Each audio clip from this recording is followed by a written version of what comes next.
ፍቃደኞች ሆነን አንገታችን ከሰጠን እንደ ትላንትና በባርነት መኖር አይኖርም። አማራ የሚባልም ይጠፋል። ሲሳይ ታከለ የቅማንት ብሔረሰብ ተወላጅ ነው።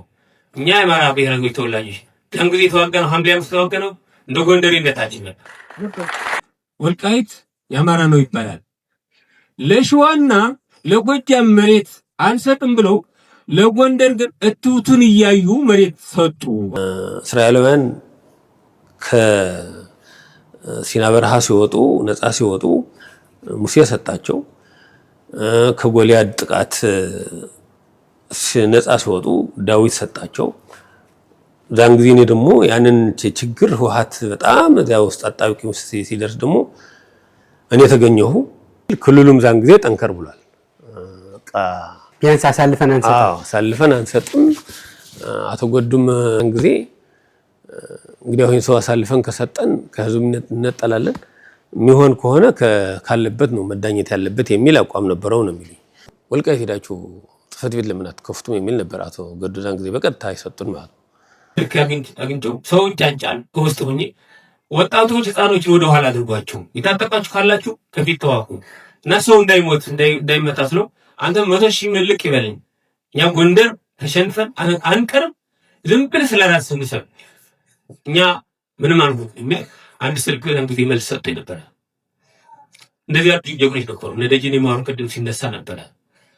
ብዙ ወንድሞቻችን ሲሳይ ታከለ እውነቴን ነው የምልህ ሲሳይ ታከለ የቅማንት ብሔረሰብ ተወላጅ ነው። እኛ የአማራ ብሔረሰቦች ተወላጆች ያን ጊዜ የተዋጋነው ሐምሌ 5 የተዋጋነው እንደ ጎንደሬነታችን ነበር። አሁን ቢሆን መጥናት ያለበት በጎንደሬነታችን ነው። ህወሓት አማራና ቅማንት ብሎ አንድ ቤት ከሁለት ከፍሎ እንዴት አዋግቶን ምን ሰራ ምን ጥቅም እንዳገኘ ራሳችሁ በየቤታችሁ ነው ሰው ያገኘነው ሀዘንና መከራ። ይሄ አሁን በሐምሌ 5 መነሻ ብርሃንን ጭላንጭል አግኝተናል። ይሄ የኮሎኔል ብቻ ታሪክ አይደለም ሲል ነበር። እውነት ነው።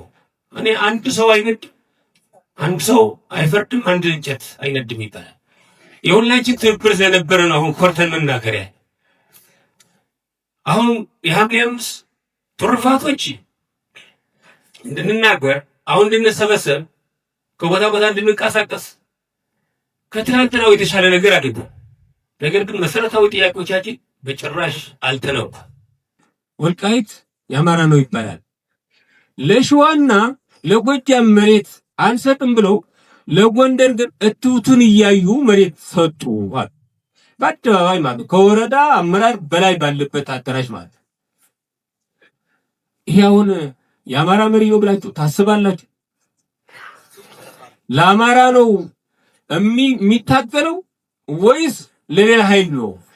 አማራ ነው የሚያፈርስ ያለ አማራ ነው የሚጠግን ያለ። እኛ እንኳን እውቀታችን ብንሳሳ እኛንም ማስተካከል የሚገባው መሪ ማለት ግን ያንን 2 ቀን 3 ቀን የገነባ ነው።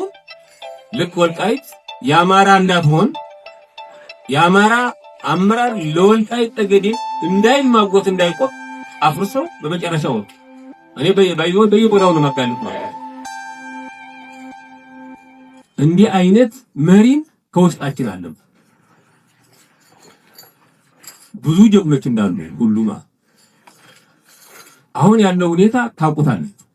የወልቃይት ጠገዴ ጉዳይ አሁን ባለው መልኩ አቋም ማየት ካልቻል እንኳን ከጠላት ከውስጣችንም ጠላት እየተፈጠረ አስመሳይ ለስልጣን አዳሪ ለጥቅም አዳሪ ኃይል አሁንም እንዳለ ይታወቃል። የወልቃይት ጠገዴ ጉዳይ የሚመለስ ነው እንግዲህ ከውስጥ ወደ ውጭ መታገል ከጀመርን ብቻ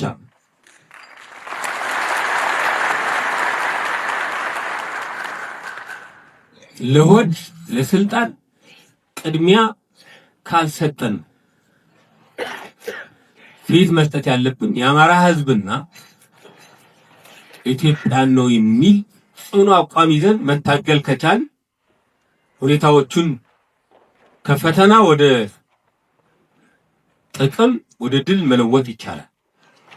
አሁን ያለው ኃይል ይህን ሁኔታ ይህን ጉዳይ የወልቃይት ጉዳይ የጠገዴ ጉዳይ፣ የጠለምት ጉዳይ አሁን በምናየው ያለ ማሽሞንሞኖቹ የሚገፋው ያለ ህግንና እውነትን መሰረት አድርጎ ለመመለስ ሳይሆን የህዝብ ጥያቄዎች ለማየት ሳይሆን በፖለቲካዊ ጥቅም ብቻ መነጽር እያዩ ስለሆነ ነው እስካሁን የቆየው።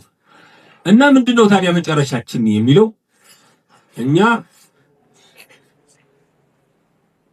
በጥቃቅን ነገሮችን ልዩነት ሳንፈጥር በግላዊ ልዩነት ሳንፈጥር እንደ አማራ እንደ ጎንደር አንድ ሆነን በመቆም ለምን ሳይሆን እኛ በህግ አልቀበልም የሚል ካለ በጉልበት ተመልሶ ወደ ባርነት ሊያስገባን የሚፈልግ ኃይል ካለ እንደማንገዛም ማሳየት የምንችልበትን አደረጃጀት ስንፈጥር ብቻ።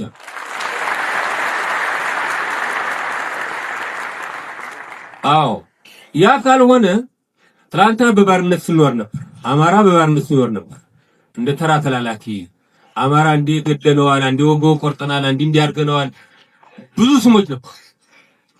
አሁን ይህንን ተመልሰን ከእንቅልፋችን ባንነ አሁን ታግለን ለውጥ አምጥተን ስናበቃ ተመልሰን አሁንም ሌላ ባለ ተራ ሆኖ ደግሞ እኛን ለማንበርከክ ለሚፈልግ ኃይል ፍቃደኞች ሆነን አንገታችን ከሰጠን እንደ ትላንትና በባርነት መኖር አይኖርም።